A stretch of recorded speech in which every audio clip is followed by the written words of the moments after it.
नमस्कार. खरं तर आजचा जो हा व्हिडिओ मी बनवतोय ना तो काहीसा खास असणार आहे. का? कारण का गेली एक आठवडाभर मी बघतोय विद्यार्थ्यांचे जे काही क्वेरीज मला रिसीव्ह झाले होते या सगळ्या क्वेरीजचं उत्तर आजच्या या व्हिडिओमध्ये असणार आहे. खरं तर आजचा जो व्हिडिओ बनवतोय तो खूप इम्पॉर्टंट आहे. का? कारण का आजच्या या व्हिडिओमध्ये येणारे जे पुढचे 40 ते 45 दिवस आहेत सीईटी एक्झामसाठी त्या दिवसांचं कंप्लीटली प्लॅनिंग, त्यासोबत कोणकोणती स्ट्रॅटेजी फॉलो करायची, कोणत्या दिवसामध्ये किती चॅप्टर्स कव्हर करायचे आहेत, ते पासून तुझं रिव्हिजन कसं असलं पाहिजे, किती टेस्ट सिरीज दिलेली आहे, प्रत्येक सब्जेक्टला कसं टॅकल करायचं आहे, या सगळ्याबद्दल डिटेलमध्ये मी आजच्या या व्हिडिओमध्ये डिस्कस केलेलं आहे. कारण आजचा जो व्हिडिओ आहे ना तो एंडिंगपर्यंत नक्की बघा. चॅनलला लाईक करा, शेअर करा आणि सबस्क्राईब करा. सुरुवातीला हा जो व्हिडिओ तुम्ही बघताय ना त्यावेळी तुमच्या मनात काही ना काहीतरी डाऊट्स आहेत. कारण का आजकाल तुम्ही कितीही व्हिडिओ जरी बघितले तरी प्रत्येक विद्यार्थ्याच्या शंका, मनामध्ये जे काही शंका असतात, ज्या काही क्वेरीज असतात, त्यांचं नक्कीच निरसन होतं असंच नाही आहे. तर हा व्हिडिओ बघताना तुम्हाला एक वाटत असेल की पहिली क्वेरी तुमची हीच असते की माझं बोर्डसाठी चांगलं प्रिपेअर झालं होतं, आता सीईटीसाठी मला कसं करावं लागणार आहे. दुसरं म्हणजे काय, तर मी आता तर झिरोपासून स्टार्ट करतोय, मग झिरोपासून स्टार्ट करून 140+ किंवा 95+ पर्सेंटाईल मिळू शकतं का. तिसरी क्वेरी काय असते, तर मी आत्ता सुरुवात तर करतोय परंतु सुरुवात केल्यानंतर माझे म्हणावे तसे एमसीक्यू सॉल्व्ह होत नाहीत. थिअरी परफेक्टली जमते परंतु एमसीक्यू प्रॅक्टिस किंवा पीवायक्यू सॉल्व्ह होत नाहीये. आणखीन एक क्वेरी म्हणजे काय, तर अभ्यास तर खूप करतोय, काही काही विद्यार्थी तर 10-15 तास सुद्धा अभ्यास करतात परंतु सिलेबस कव्हर होत नाहीये. हे काही जनरल क्वेश्चन्स आहेत आणि हे सगळे तुमचे क्वेश्चन्स आहेत. कारण का ज्या स्टेजमधून तुम्ही आता जात आहेत ना त्याबद्दल आम्ही सुद्धा गेलेलो आहे आणि हे सगळ्या विद्यार्थ्यांसोबत होतोय. आपण काय करतो तर लवकरात लवकर डिसिजन किंवा लवकरात लवकर सिलेबस कव्हर करायच्या नादामध्ये या ज्या सगळ्या छोट्या छोट्या गोष्टी असतात त्यामध्ये दुर्लक्ष करतोय. एक गोष्ट मी मागच्या प्रत्येक व्हिडिओमध्ये सांगत असतोय की फक्त सिलेबस कव्हर केला म्हणजेच तुमचा बेस्ट स्कोर येतो असं नाही आहे. हे कायम लक्षात ठेवा. कारण का सीईटीमध्ये दोन गोष्टी फार महत्त्वाच्या आहेत. एक म्हणजे काय, तुमचा टाईम मॅनेज करता आला पाहिजे आणि दुसरा आहे तुमचं स्ट्रेस मॅनेज करायचं आहे. येणाऱ्या काळामध्ये याबद्दल सुद्धा व्हिडिओ बनवणार आहे. आता येतो व्हिडिओच्या मेन कंटेंटवरती की पुढच्या 40 दिवसांचं तुमचं प्लॅनिंग काय असलं पाहिजे, जेणेकरून ज्या स्टेजला तुम्ही आता आहात त्यामधून तुम्हाला तुमचा बेस्ट द्यायचा आहे. जी प्रिपरेशन, जी मेहनत तुम्ही बोर्ड एक्झाममध्ये केली होती तीच प्रिपरेशन पुढच्या 40 दिवसांमध्ये करून एका बेस्ट टॉप कॉलेजमध्ये तुम्हाला जायचं आहे. पहिली गोष्ट, आता जे माझा जो व्हिडिओ बघतायत ना त्यामध्ये मला वाटतं की 3 कॅटेगरीचे विद्यार्थी आहेत. पहिले विद्यार्थी म्हणजे काय, जे आतापासून स्टार्ट करणार आहेत आणि ते बहुतांश तेच विद्यार्थी आहेत जे आतापासून स्टार्ट करणार आहेत, ज्यांची काहीही प्रिपरेशन झाली नाही आहे, ज्यांनी फक्त बोर्ड एक्झाम झालेलं आहे, म्हणजेच काय, जे झिरो लेवलपासून स्टार्ट करणार आहेत असे विद्यार्थी आहेत. दुसरे विद्यार्थी म्हणजे काय, ज्यांनी सीईटीची बऱ्यापैकी प्रिपरेशन केलं आहे, म्हणजे त्यांना वाटतंय की माझा 50% सीईटीचा जो सिलेबस आहे किंवा सीईटीचा जो पोर्शन आहे तो कव्हर झाला आहे, एमसीक्यूज पण ठीकठाक सॉल्व्ह होतात. आणि थर्ड प्रकारचे विद्यार्थी काय असणार आहेत, तर ते आहेत ज्यांचा बऱ्यापैकी सीईटीचा सिलेबस कव्हर झाला आहे, एमसीक्यू चांगली प्रॅक्टिस झाले आहेत असे विद्यार्थी. या तिन्ही विद्यार्थ्यांना कन्सिडर करून मी इंडिव्हिज्युअली सगळ्यांसाठी एक स्ट्रॅटेजी बनवली आहे.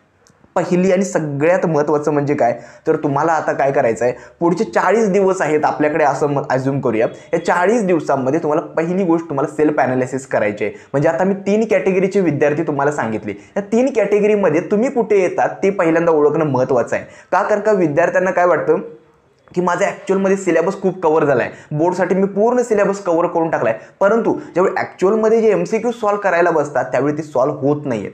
त्यामुळे पहिल्यांदा तुम्ही हे ॲनालाइज करा की तुमचे वीक टॉपिक्स किंवा वीक पॉईंट्स कोणते आहेत. होतं असं की विद्यार्थी थेरॉटिकली स्ट्रॉंग असतो परंतु एमसीक्यूज का सॉल्व्ह होत नाहीत, याचा मेन प्रॉब्लेम हाच आहे की त्याने एमसीक्यू प्रॅक्टिस केलेली नाही आहे. त्यामुळे तुम्ही स्वतःला पहिल्यांदा ॲनालाइज करा की तुम्ही आता कुठे स्टँड करता आणि ही आहे सेल्फ ॲनालिसिसची पहिली स्टेज. दुसरं म्हणजे काय, तर पुढच्या 40 ते 45 दिवसांचं टाइम टेबल तुमचं कसं असलं पाहिजे.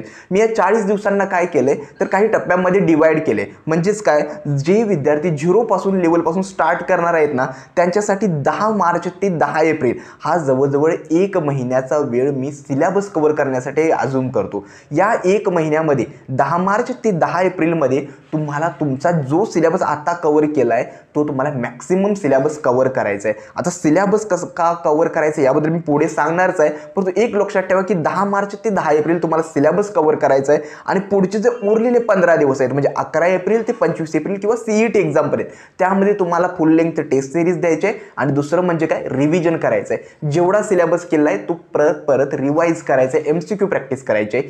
हे झालं जे विद्यार्थी झिरोपासून स्टार्ट करतात.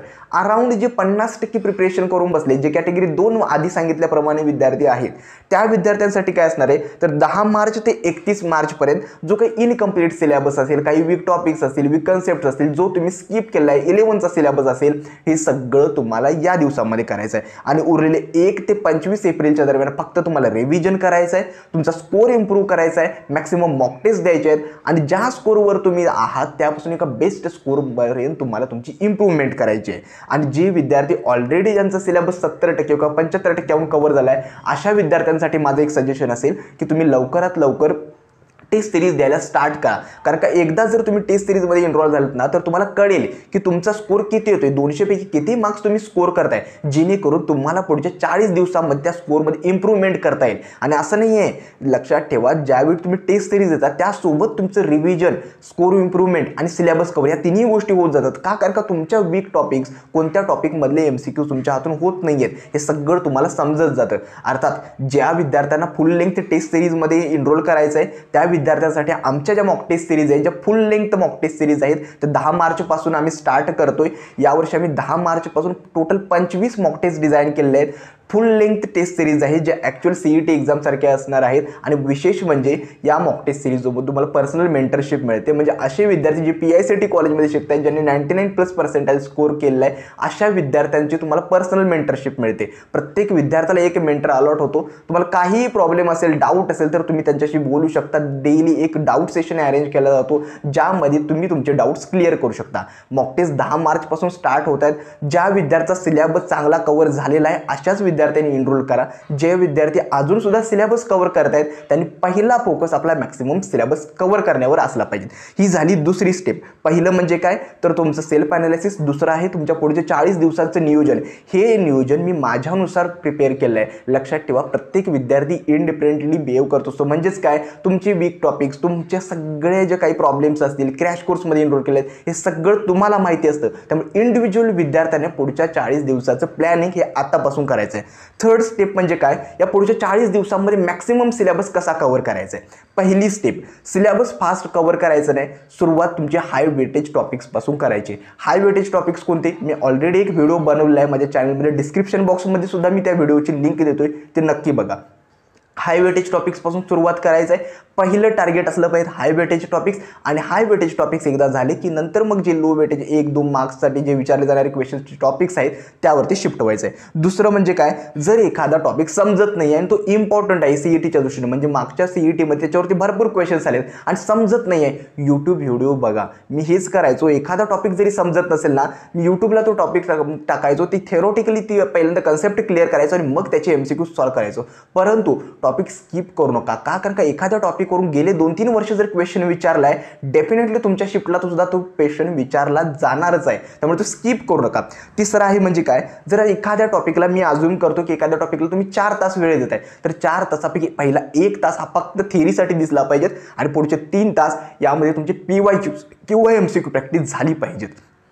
आणि सगळ्यात महत्त्वाचं, आता सिलेबस तुम्हाला माहिती आहे की फास्ट कव्हर करायचा आहे, परंतु सिलेबस कसा कव्हर करायचा हे देखील इम्पॉर्टंट आहे. मी अज्युम करतोय की डेली प्रत्येकी 2 दिवसामधून तुमचा एक फिजिक्सचा, एक केमिस्ट्रीचा आणि एक मॅथमॅटिक्सचा हाय वेटेज टॉपिक्स कव्हर झालाच पाहिजे.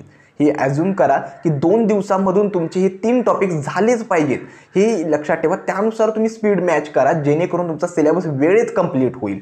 आता येतो फोर्थ स्टेप म्हणजे काय, तर सब्जेक्ट वाईज स्ट्रॅटेजी म्हणजे काय असणार आहे पुढच्या 40 दिवसांमध्ये.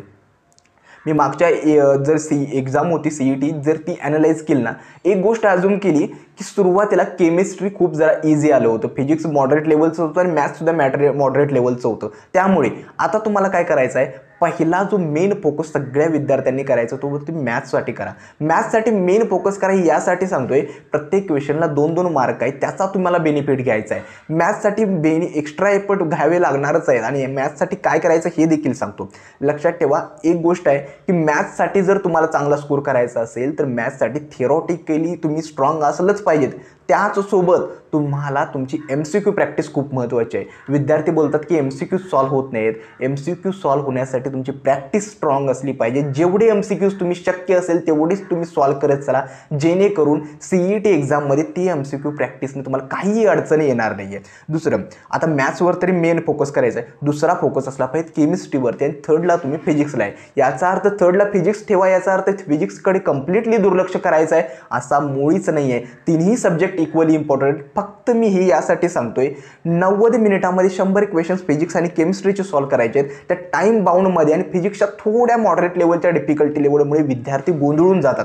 त्याचा इफेक्ट फिजिक्सच्या क्वेश्चन्सवरती पडतो. त्यामुळे आपली पहिलं म्हणजे काय, मॅथ्स आपलं स्ट्रॉंग असलं पाहिजे आणि केमिस्ट्री आपलं स्ट्रॉंग असलं पाहिजे, जेणेकरून काही जरी अडचण झाली किंवा फिजिक्सच्या न्यूमरिकल्समध्ये काही जरी गडबड झाली तरी ते न्यूमरिकल्स जे आपले फिजिक्समध्ये मार्क्स जात आहेत ते आपले कव्हरअप केमिस्ट्री आणि मॅथ्समध्ये होतील. हे यासाठी सांगतोय.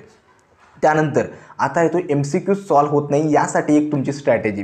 हे 5वी स्ट्रॅटेजी सांगतोय मी. यासाठी एक म्हणजे काय, तर पहिली गोष्ट तुम्ही थिअरॉटिकली स्ट्रॉंग असलं पाहिजे. का, कारण का आपण बघतो ना, आपल्याला काय वाटतं की आपण फॉर्म्युला पाठ केला म्हणजे तो क्वेश्चन सॉल्व्ह होईल. परंतु लास्ट काही वर्ष जर बघाल ना, फिजिक्सचे मोस्टली जे न्यूमरिकल्स आहेत ते सरळ सोप्या फॉर्म्युलाजवरती काही न्यूमरिकल्स विचारले आहेत, परंतु मॅक्सिमम फॉर्म्युला मॅनिप्युलेट वगैरे करावे लागतात. त्यामुळे तुम्ही फक्त थिअरॉटिकली स्ट्रॉंग असल्याबरोबर तुमच्या कन्सेप्टसुद्धा क्लिअर असणं खूप गरजेचं आहे. आणि आता इतका वेळ राहिलेला नाही आहे की तुम्ही त्या सगळ्या कन्सेप्ट डीपलीमध्ये स्ट्रॉंग करत बसाल. त्यामुळे माझं तुम्हाला सजेशन असेल की थिअरी कमीत कमी वेळात कव्हर करा आणि ॲटलिस्ट जे PYQs आहेत ना लास्ट 3 इयर्सचे ते तुम्ही परफेक्ट करा, तेवढं इनफ राहील.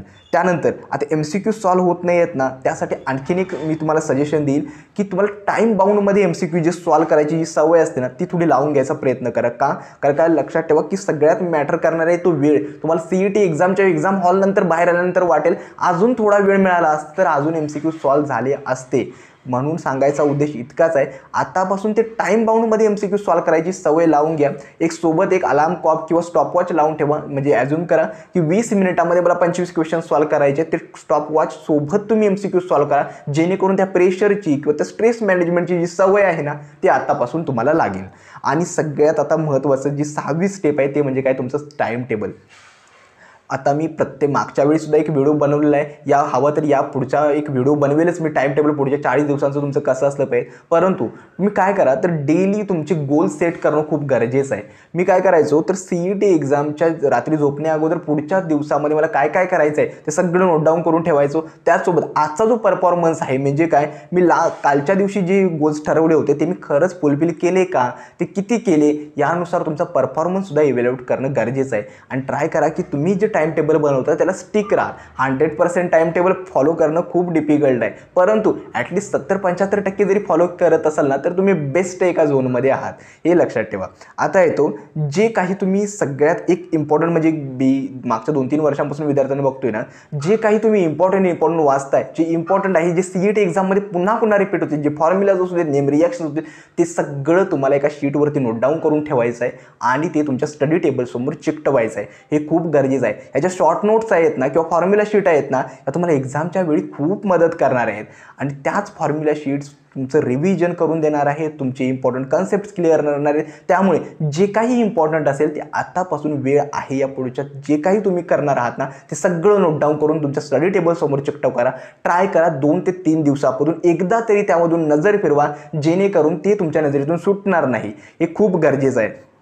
आणखीन एक शेवटची टिप, खरं तर जनरली ह्या ज्या सगळ्या टिप्स आहेत ना या पुढच्या 40 दिवसांचं तुमचं प्लॅनिंग स्ट्रॅटेजी याबद्दल आहेत. तुम्ही इंडिव्हिज्युअली सगळ्या गोष्टी मॅनेज करू शकता. फक्त आणखीन एक 2-3 गोष्टी सांगायच्या आहेत. विद्यार्थ्यांचे क्रॅश कोर्स चालू झालेले आहेत आणि क्रॅश कोर्समध्ये होतं असं की सिलेबस खूप जरा फास्टली शिकवला जातो किंवा पळवला जातो, त्यामुळे विद्यार्थी ज्या स्पीडअप त्यांना मॅच करू शकत नाहीत आणि विद्यार्थी डिप्रेसमध्ये होतात. लास्ट इयर मी बघितले 1-2 वर्षे विद्यार्थी होते की त्यांचं असं म्हणणं होतं की ते क्रॅश कोर्समध्ये सिलेबस इतक्या फास्टली घेत आहेत की त्यांना समजत तर नाही आहेत आणि उलट ते सिलेबसमध्ये मागे पडत आहेत. त्यामुळे सांगण्याचा उद्देश इतकाच आहे की बघा, तुम्हाला तुमच्यानुसार मॅनेज करायचं आहे. जास्त पण लोड घेऊ नका. CET काही एवढी पण डिफिकल्ट एक्झाम नाही आहे, इझीच येतात न्यूमरिकल्स वगैरे. फक्त काय, तुम्हाला तुमचा बेस्ट द्यायचा आहे, हे खूप गरजेचं आहे. रिझल्टपेक्षा तुमचा बेस्ट देणं खूप गरजेचं आहे. आणि आता शेवटचा 40 दिवस राहिलेत, इतकी मेहनत तुम्हाला करायची आहे. नंतर CET एक्झाम नंतर ह्या गोष्टी आहेतच, परंतु आता जास्त ताणही घेऊ नका. परंतु तुम्हाला तुमचा बेस्ट द्यायचा आहे.